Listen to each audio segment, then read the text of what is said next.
and welcome to my channel. Today I am going to be reviewing a Wattpad book for episode 1 properly of What Talk. Anyway, the first book I am going to be discussing on What Talk is, when my Wattpad decides to work, The Princess Project by B. Lennon.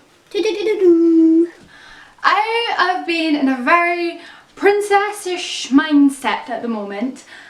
Reasoning for that is so unknown, seeing as I'm writing a book about spies or criminals and stuff like that, but princesses have been on my brain. I've watched Cinderella, I rewatched Sleeping Beauty the ballet. I'm very in a princess mood. So I decided that maybe a quick short story will get me out my mood for this princess-ishness that I'm feeling. And let me tell you, it hasn't done that, but I have found an amazing book. Princess Project is very much like the Selection series. I haven't read them, so I can't say how exact it is, but from what I've heard from people who have read the Selection series and from reviewers of the Selection series, it is very similar to what I've heard from them, but as always, B. Lennon has put her own twist on this story, and it's absolutely fabulous. It's absolutely fabulous. It's absolutely amazing. It's a short story. It's 10 to 12 chapters max. I'm not 100% which it is, but I sat and I read it in one day. I didn't sit and read it in one reading, mainly because something happened and I literally had to put the book down and walk home, thinking that in that walk what happened would go away. It didn't, and I felt like heartbroken over it.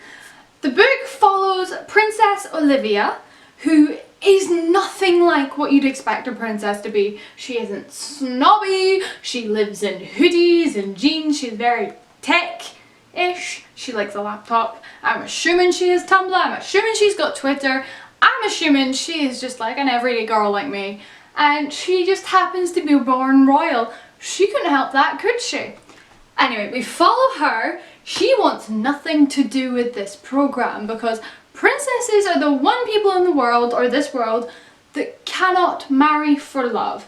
They have to marry princes from abroad or anything like that, and the prince gets to choose. There's 4 or 5 of them get sent over to him and he chooses who's going to be his queen, which is very, very poopy in my mind. I don't think that's fair. I think the princess should get a choice, so maybe in the sequel their daughter could choose her prince. Just an idea, Lanning. Just an idea. So yeah, she's made to go to Amarin? Okay, I cannot pronounce people's names for the Hot Summer Awards, like their actual names. There's no way in hell I'm going to pronounce country names. So yeah, she and 4 of her cousins get made to go across and meet Prince Weston. I've got it written down over there. It should be in my brain. I've literally just finished the book, but I didn't.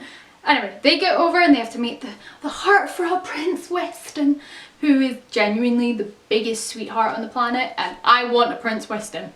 I want one. Olivia, I am so jealous. We just follow Olivia's story into what is happening, because she wants nothing to do with this, but she's getting made to, and her and Weston become friends, and we see what happens from there. So if I had to grade this story from 1 to 10, I would give it a solid 7. It was such a quick read. I was absolutely involved in the story. I loved every minute of it. There was a few bits I was a bit confused by, but they sorted themselves out like you want in a book. There's no plot holes that I've picked up on, as it's a short book. You didn't expect there to be. I very much prefer longer books, so this was a pleasant surprise for me to read this and really enjoy it. So yeah, if you feel like this is something you would like, I will definitely leave the book in the description for you to read. And if you haven't read it already, I'm gonna give you spoilers now, so go away. Go read the book and come back and we can discuss this together as a team. Yeah, so go away. Spoiler section coming up. Bye bye. Bye bye.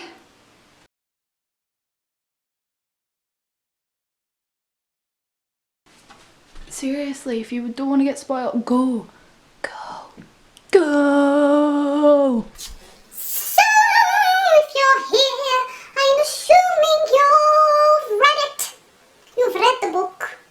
You're part of the Princess Program. I'm going to stop singing now, that's really bad. Yeah, I'm assuming if you're here, you've read Weston and Olivia's story, and you're here to discuss it with me. And let's just start with, oh my god, that's literally, like, that's the sound I made in the couch right here. You can't see it, but it's here as I finished the book. Like, it wasn't like a, oh my god, because something amazing happened. It was a, oh my god, the story's finished. Where is the rest of it? Olivia and Weston are like, I wouldn't call them my O2P. They're not my O2P, but they're up there. Like, my wee heart was like, I ship you two belong together. You're like, no. That's what I was feeling, and the story finished before I could finish all my feels. I need the sequel like tomorrow. Yeah.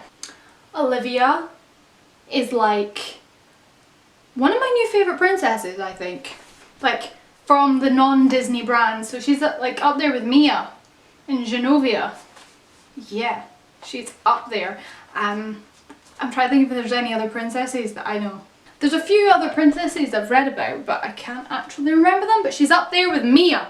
She's that good. She is such like an everyday princess. I could relate to her so much, which I think was why I liked her. I mean, yes, the bit that almost threw me was the blonde hair. I was like, ah, she's a blonde.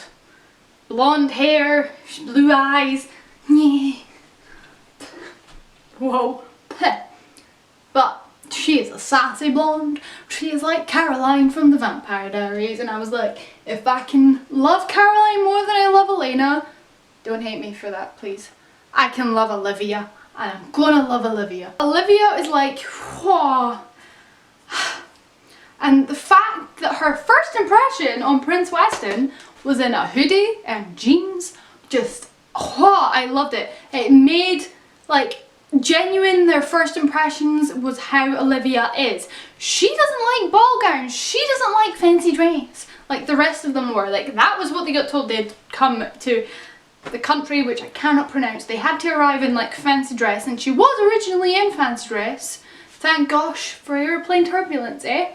So the fact that her being in jeans and a hoodie got Weston's attention just sums up how being original gets you places. It makes you stand out, and I'm talking like this now. So yeah, that was something I loved.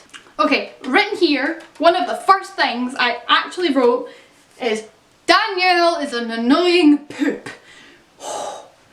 I normally love the bitch character. They are normally like the most entertaining character to read about. They may be a bitch, they may be a baddie, but they are very entertaining. I have never, I'm gonna reword that. So quickly have I never wanted to strangle a character. There's many characters I want to strangle in books, but Danielle, I wanted to strangle her from the minute I met her. She is snobby, she is the complete opposite of Olivia, and I hate her. Oh, I just want to be like, girl, what are you doing? No! Stop being a snobby bitch! Oh. So yeah, Danielle was the one cousin I hated out of the 4 cousins that went with her. And Elizabeth, who was, we didn't really hear much from Elizabeth. She was very kind and sweet. She was like my favourite cousin. She seemed to be the one cousin with Denise who genuinely wanted like Olivia to be happy. She was in it, ooh, there's a fly.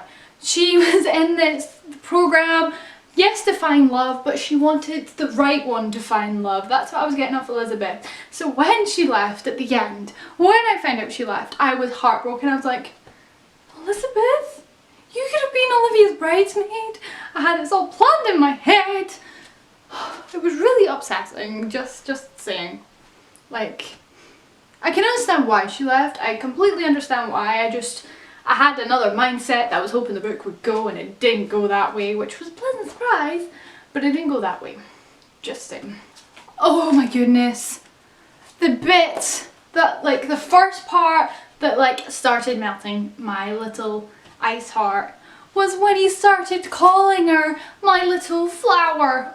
Ah! Little nicknames like that in books are so small and so they're just thrown in there, but they make such a big difference. The fact she's his little flower. I was just, every time he said that, my wee heart was just like, oh, Olivia, look at you too. I felt like that, like, big sister mum that was like, oh, oh.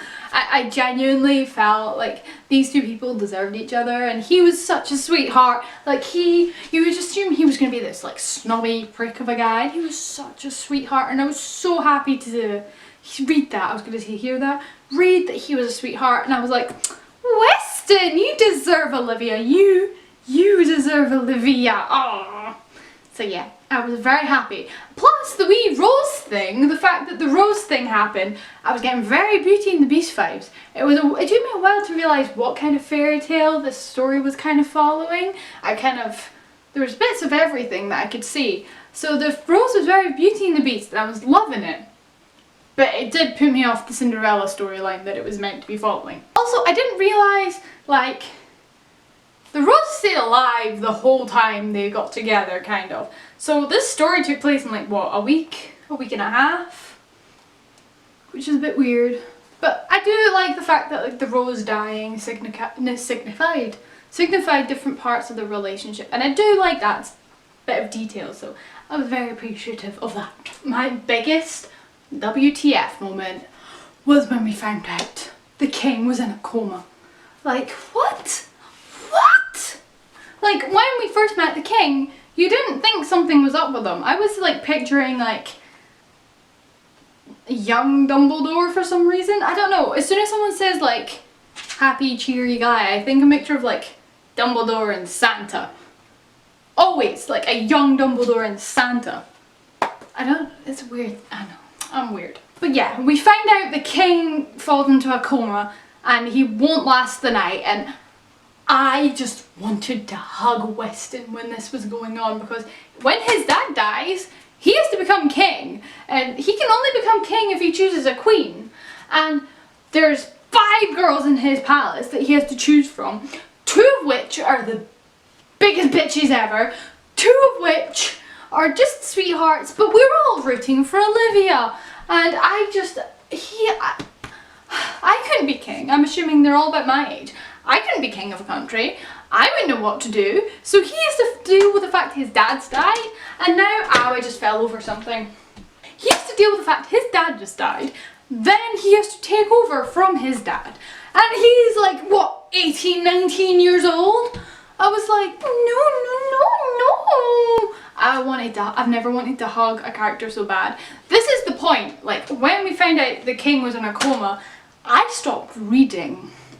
I was on the train home from university, I read that, I shut down my iPad, like, closed it, didn't shut it down.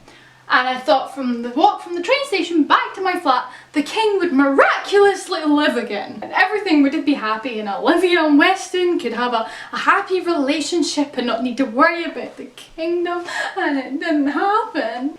I mean, I didn't really know the king, but I was more bothered about Weston. So when Weston asked for Olivia, and he asked Olivia to be his queen, and Olivia, even though she doesn't want to be royal and she doesn't want to be a princess, but she wants to help Weston, and she says yes, I was just like, snapped girl, snapped. Oh my god, yes. I was so happy for them. Like, that moment was like the best. Like, I had to deal with, like, heartbreak for Weston, and I'm still heartbroken, but I'm happier about it, so I was all good. And then there's the masquerade, which genuinely, from, like, a point of view of, like, doing something to try and upbeat your subjects, it's quite good, because you're giving everyone the opportunity for one night of happiness while hiding who they are. They could pretend to be someone they're not, and it was a very good idea. And this was the moment when I started to get what fairy tale was going on. I mean, Olivia had said previously when her and like Weston had had like their first bonding experience that her grandmother was Ella, who was the original Cinderella. And I was like, oh, that's a cool wee fact. And then there's the ball, and the queen, the current queen, comes, asks, gives Olivia a dress, and it clicks. She's the fairy godmother. She is helping Olivia get ready for the ball. She gives her a dress, and it's beautiful, and it's one of a kind. And I was like, it's Cinderella. It's a modern Cinderella. I genuinely was so like offended and upset with myself that it took me that long. It was like chapter like 8 or 9. Like that was near the end. And it took me that long to figure out what fairy tale we were in. I loved it from there on. I mean, I loved it before that as well, but oh my god, now I knew where I was like, yes. And then we find out Danielle and Isabella are the ugly stepsisters, and I'm like, this explains their bitchiness. Oh my god, that was the one thing I didn't really get, was why they were so bitchy. And now I know that they're the stepsisters, like they're representing them, and I was like, huh? That makes so much sense. They're having a wee, they're at the ball, they're having a wee boogie. Yeah. And Danielle, Weston leaves Olivia, Weston, why?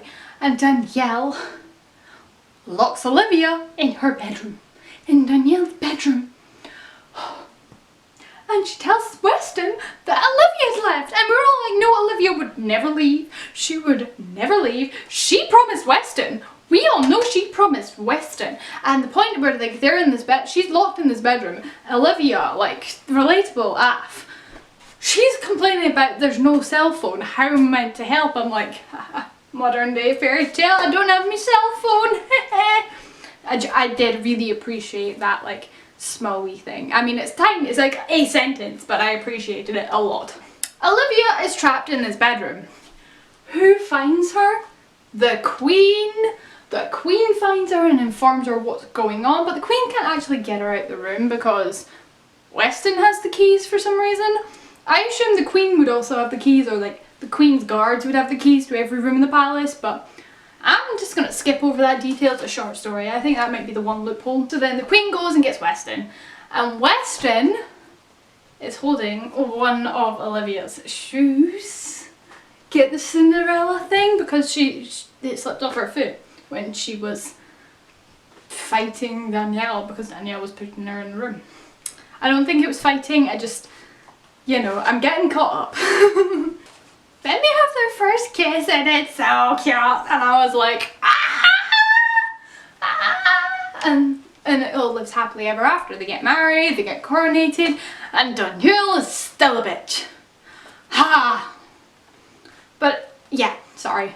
Whew. So that was my first What Talk review for Wattpad books. I will leave the description to the book we have discussed today, or I have discussed today, in the description bar below. And I want to remind you that our What Talk book of the month is Despicable Arrogance, which will also be in the description book below.